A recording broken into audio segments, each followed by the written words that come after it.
Praise the Lord everyone. सबको जय मसीह की। आइए मैं आप सभी के लिए उस पवित्र और सामर्थ्य वचन को पढ़ती हूँ, जो वचन हमें परमेश्वर के दास अपोस्टल अंकुर यूसुफ नरूला जी द्वारा और परमेश्वर की दासी पास्टर सोनिया यूसुफ नरूला जी द्वारा दिया जाता है।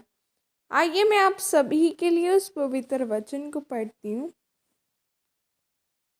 शैतान से कैसे लड़ें, जैसे कि पवित्र बाइबल न्यायियों 14 की 6 आयत में लिखा है, तब यहोवा का आत्मा उस पर बल से उतरा और यापी उसके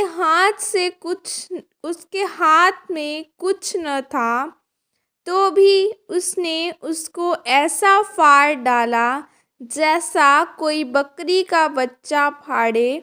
अपना यह काम उसने अपने पिता या माता को न बतलाया। आमीन। मेरे प्रिय, बाइबल हमें बताती है कि न्यायियों के समय में इज़राइल के लोगों ने पाप किया और परमेश्वर ने उन्हें 40 साल तक गुलामी में रखा। 40 साल बाद परमेश्वर ने यह फैसला किया कि अब मैं इन लोगों को छुड़ाऊंगा, और परमेश्वर ने अपनी योजना एक औरत पर प्रकट की। एक दूत उस औरत के पास आया और उससे कहा कि आज तक तेरा कोई बच्चा पैदा नहीं हुआ, परंतु अब तेरा एक बेटा उत्पन्न होगा और उसके सर पर कभी छुरा मत फेरना, क्योंकि वह परमेश्वर का नाज़ीर होगा और वह इज़राइल को फिलिस्तियों के हाथों से छुड़ाएगा। कुछ समय बीत जाने पर उस औरत ने एक बच्चे को जन्म दिया और उसने उसका नाम शिमशोन रखा। शिमशोन जब जवान हुआ तब उसे एक फिलिस्ती लड़की पसंद आई और वह उसके साथ शादी करना चाहता था। उसके माता पिता पहले तो उसे मना करते रहे, पर उसके बहुत कहने पर उसके साथ उस लड़की को देखने चले गए। जब वह रास्ते में जा रहे थे तो उनको रास्ते में एक शेर मिला। उस समय शिमशोन के पास कोई हथियार नहीं था, लेकिन परमेश्वर ने उसको अपने बल से ऐसा भरा कि उसने शेर को ऐसे फाड़ दिया जैसे कोई एक बकरी के बच्चे को फोड़े। कुछ दिनों के बाद जब शिमशोन उसी रास्ते से वापस आ रहा था, तो उसने देखा कि उस मरे हुए शेर की लोथ में मधुमक्खियों का झुंड और मधु है। परमेश्वर इस बात से क्या समझाना चाहते हैं? परमेश्वर के इस वचन का मतलब है कि शेर शैतान की तरह शिमशोन के सामने आया और शिमशोन ने यहोवा के बल से उसे फाड़ डाला। उसके बाद शेर की लोथ में मधु दिखाई दिया। हम यहाँ देखते हैं कि मधु शेर के अंदर है।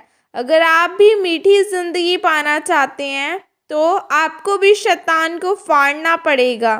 आज बहुत सारे लोग अच्छी और सुखदायक जिंदगी जीना चाहते हैं, पर वह बिना कोई मेहनत किए और बिना शैतान का सामना किए आशीष को पाना चाहते हैं।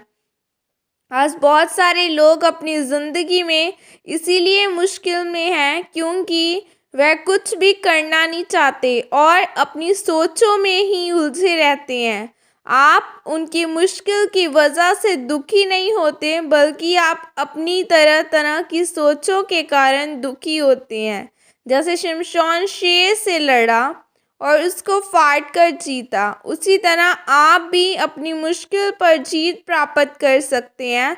वचनों के साथ शैतान का मुकाबला करें, उसको ऐसा मारें कि दोबारा वह आपके जीवन में न आए। शैतान को बाइबल के शक्तिशाली वचनों से ऐसा मारे कि वह आपको छोड़कर हमेशा के लिए चला जाए और आपका जीवन मिठास से भर जाएगा। मेरे प्रिय, शैतान को भगाना सीखें, उनको हराना सीखें। आपको सिर्फ परमेश्वर के वचनों और पवित्र आत्मा से अपने आप को भरना है। फिर जब आप शैतान का सामना करेंगे तो वह हमेशा के लिए भाग जाएगा और मर जाएगा, और आप उस पर हमेशा के लिए जीत प्राप्त करेंगे। आमीन। और यह प्रार्थना आपकी तरफ से की जाए। सर्वशक्तिमान परमेश्वर, इन वचनों के लिए पिता मैं आपका धन्यवाद करती हूँ, और परमेश्वर मुझे अपने वचनों से और अपनी आत्मा से भरे, ताकि जिस तरह शिमशोन ने अपनी आत्मिक बल का उस शेर को फाड़ डाला, उसी तरह से मैं भी आपके बल और आपकी आत्मा से भरकर शैतान के ऊपर फतेह पा सकूं। प्रभु यीशु मसीह के सामर्थ्य नाम में मांगती हूँ, आमीन आमीन। सबको जय मसीह की। God bless you all. खुदा आप सबको आशीषित करे।